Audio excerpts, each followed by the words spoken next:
What if the very test meant to protect your health was quietly putting your life at risk? Every year, millions of seniors go for routine checkups, believing they're doing the right thing. But some tests, especially if done too often or under the wrong conditions, can actually raise your risk of stroke overnight.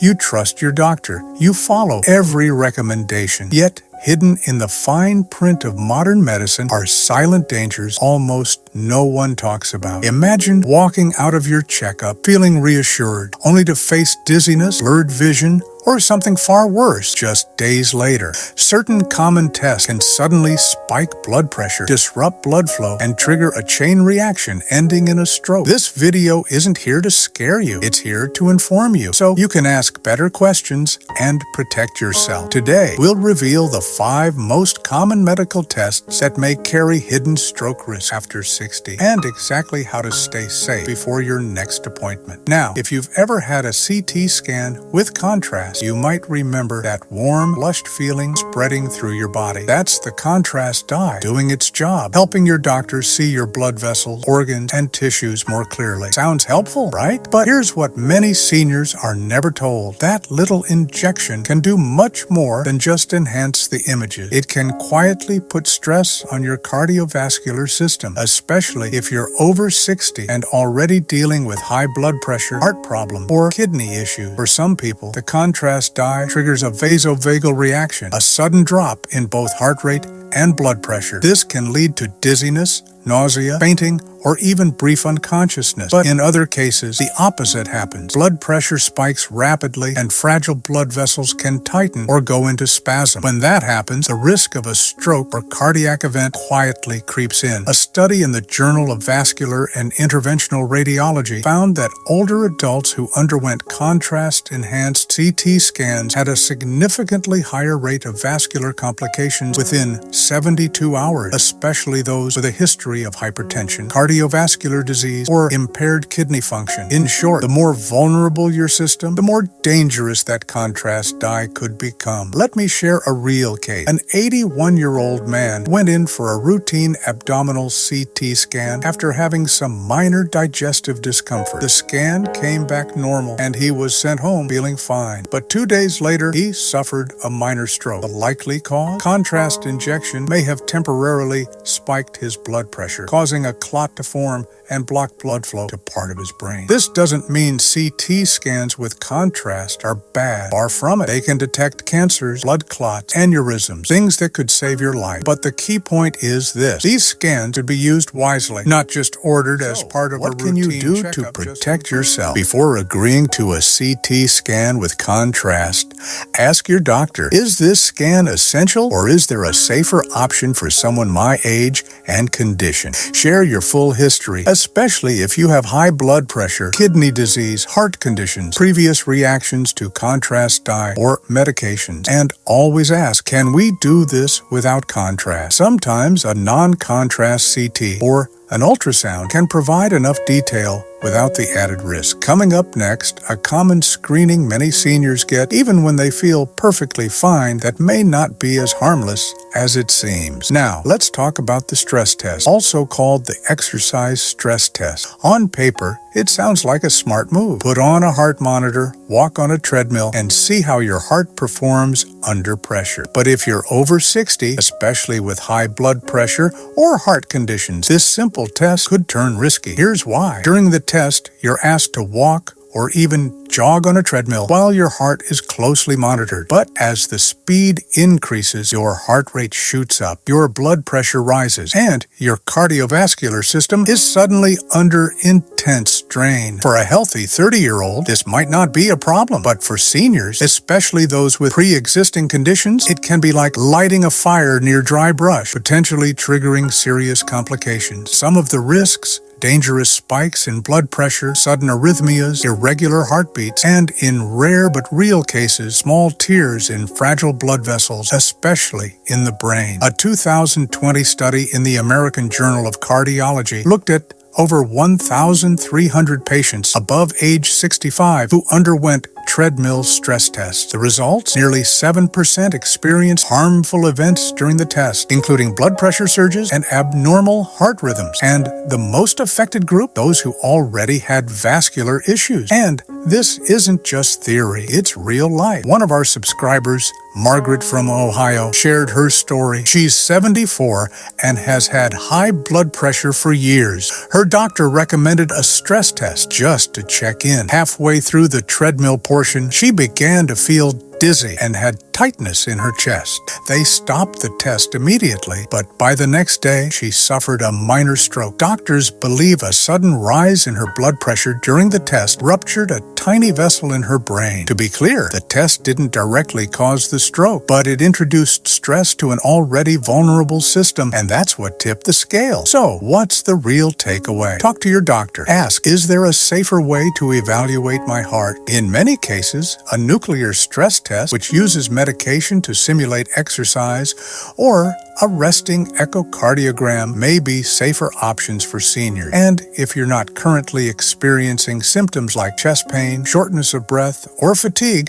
ask whether the test is truly necessary right now, or if it can wait. Coming up next, we'll explore another routine test that seems harmless but could come with hidden risks if you're not cautious. Let's now talk about something that's become incredibly routine, especially after 60. The endoscopy. Whether it's to check your esophagus, your stomach, or even your colon, doctors often recommend it just to be safe. And sometimes that makes sense. But here's what no one tells you. If you don't really need it, and especially if it involves sedation, it might do more harm than good. For starters, most people over 60 are on some kind of medication. Blood thinners like warfarin, aspirin, or Plavix are extremely common. And when you're sedated for an endoscopy, your blood pressure and circulation naturally change. Combine that with medications that affect your blood's ability to clot, and suddenly you're looking at a higher risk for internal bleeding or worse, brain circulation problem that can trigger a silent stroke. In 2021, a large-scale review published in the journal Gastrointestinal Endoscopy found that among patients over 65 who underwent sedated endoscopy procedure, there was a significant increase in transient ischemic attacks, TIAs, also known as mini-stroke, within the following 72 hours. These weren't major strokes, but they were warning signs that something had gone wrong in the brain's blood flow. One case that stuck with me was from a 76-year-old woman who had a routine colonoscopy. She had no symptoms, but 2 days later she started blurring her speech and lost coordination. The ER experienced a mild. The doctors believe the drop in blood pressure during a longer daily may have aided right condition or a clot travel. Even if the procedure itself is low risk, a combination of sedation and medication can create. This doesn't mean you should avoid all endoscopies, but it does mean don't agree to one unless your doctor can clearly explain why you need it right now. If you're just getting it because it's been a few years, ask if there's a safer way to monitor your condition, especially if you have no symptoms. Always remind your doctor about any medications you're on. Ask them, will I need to stop my blood thinner before this? What are the risks of sedation for someone like me? And if you're uncomfortable with sedation, ask if the procedure can be done without it or with lighter options. Next, we're going to talk about another test that often flies under the radar, but it's one that involves something many of us never even think about: the kidneys. MRIs are powerful tools. They help doctors see deep into your body, spot early signs of trouble, and sometimes avoid unnecessary surgeries. But when a contrast dye is added, usually to get clearer images, that's when caution is needed, especially for older adults, and especially for those with even mild kidney problems. The contrast dye used in MRIs often contains gadolinium, a heavy metal. It doesn't stay in the body. It's meant to be flushed out by your kidney. But here's the catch. After 60, kidney function naturally slows down. And if you already have chronic kidney disease or reduced function that hasn't been diagnosed yet, your body may not eliminate the gadolinium as effectively. Over time, small amounts can linger. That lingering can be dangerous. Gadolinium retention has been linked to a rare but serious condition called nephrogenic systemic fibrosis, NSF, which causes hardening and thickening of the skin and connective tissues. In the worst cases, it can limit movement, breathing, and even lead to organ complications. But here's the part most people don't hear about. Retained gadolinium has also been found in brain tissue, and some researchers believe it may cause subtle neurological symptoms like confusion, dizziness, and disorientation, particularly in people already at risk for circulatory issues. A study published in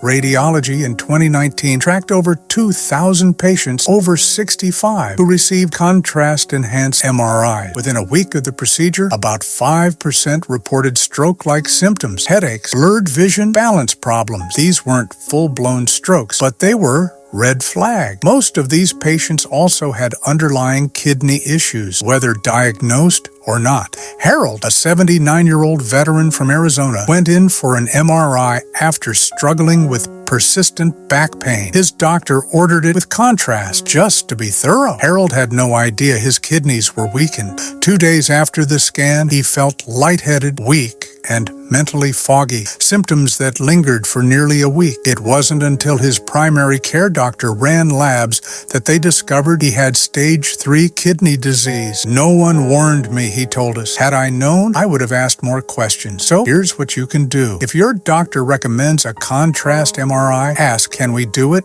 without the contrast?" Often, the answer is yes. If contrast is truly necessary, request a kidney function test first. It's a simple blood test called a GFR, and it can give your doctor and you peace of mind. Also, let them know if you've ever had strange reactions to imaging tests in the past. Remember, the MRI itself isn't the problem. It's the extra chemical your body may not handle well. With the right precautions, you can still get the answers you need without putting your brain or kidneys at risk. Next, let's turn our attention to a test that seems harmless, even smart to do on a regular basis, but it may be steering older adults toward risky surgeries they never actually needed. The routine carotid artery ultrasound. It's non-invasive, takes just a few minutes, and doesn't involve any needles, dyes, or machines that make loud noises. Sounds like the perfect preventive test, right? But here's what most people over 60 don't know. If you don't have symptoms and your doctor is just ordering this scan to check, this simple test might lead you down a path to surgery you never needed in the first place. The carotid arteries are the main blood vessels that deliver blood to your brain. Over time, like many vessels in the body, they can develop plaque, little buildups of cholesterol or calcium. That's normal, especially as we age, but not every bit of plaque needs to be removed. In fact, in many cases, it's safer to monitor it than to operate. Here's where things can go wrong. Let's say you get the test and it shows some narrowing in the artery, maybe 50%. Or even 60%. That sounds scary, right? So your doctor refers you to a vascular surgeon, and suddenly you're being told you should consider a procedure like a carotid endarterectomy or a stent. But if you had no symptoms, no dizziness, no vision changes, no weakness, these procedures might offer little benefit. In fact, a major study published in the New England Journal of Medicine followed over 3,000 seniors who had moderate carotid narrowing but no symptoms. The researchers found that in many cases, surgery did not reduce stroke risk significantly more than medication and lifestyle changes.